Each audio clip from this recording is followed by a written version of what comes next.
सुई northern gas ने माह रमजान में आवाम को भरपूर अजियत देने की ठान ली। लाहौर के मुख्तलिफ इलाकों में दूसरी सहरी के औकात में गैस की लोड शेडिंग शहरियों को शदीद परेशानी का सामना करना पड़ा। बेदिया रोड, करबाट, वापटा टाउन, शाहदरा टाउनशिप और दीगर इलाकों में कहीं तो कम गैस थी और कहीं पर ना होने के बराबर रही।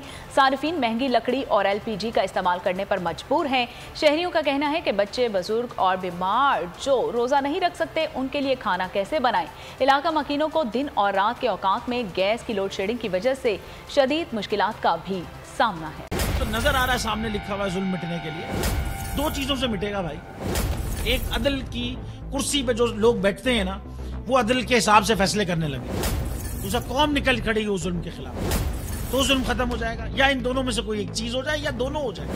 अगर 420 का मुकदमा था, उस वक्त अदलिया में जो लोग बैठे हुए केस देख रहे थे, वो पूछते ना यार चीट हुआ कौन है। जब उनको दिखता कोई चीट नहीं हुआ, केस खत्म कर देते। तो जालिम जुल्म कर ही नहीं पाता। 9 जजेस ने नोट बिफोर किया मेरे केस को यार, 1.5 साल चला।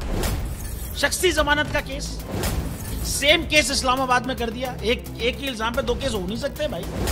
मतलब 60 दिन का वक्त होता है। 102 दिन के बाद मैं जीत गया, केस भरी हो गया। 102 दिन के बाद अपील फाइल की, एक्सेप्ट कर ली। नहीं करते ना एक्सेप्ट, खत्म हो जाता ना जुल्म यार। भरी अदालत में मुझे बरी कर दिया, फिर पता नहीं क्या हुआ, 2.5 घंटे बाद का नोट बिफोर। मैं नहीं सुनता ये केस, खड़े रहते अपने फैसले पे, मिट जाता जुल्म। अल्लाह ताला ने बिठाया इन कुर्सियों पे इनको यार, ये अल्लाह ताला की तरफ से फैसले करने हैं। तो या तो ये फैसले आएंगे, जुल्म मिट जाएगा, या कौम खड़ी हो जाएगी जुल्म के खिलाफ। रहमत का महीना आ गया है, बख्शिश का सफीना आ गया। होगी मुलाकात उलमाए दीन से, जो देंगे इत्तेहादे बैनुल मसालिकीन का दर्स। जिक्र होगा अंबियाए कराम का। रमजान की स्पेशल ट्रांसमिशन रमजान में।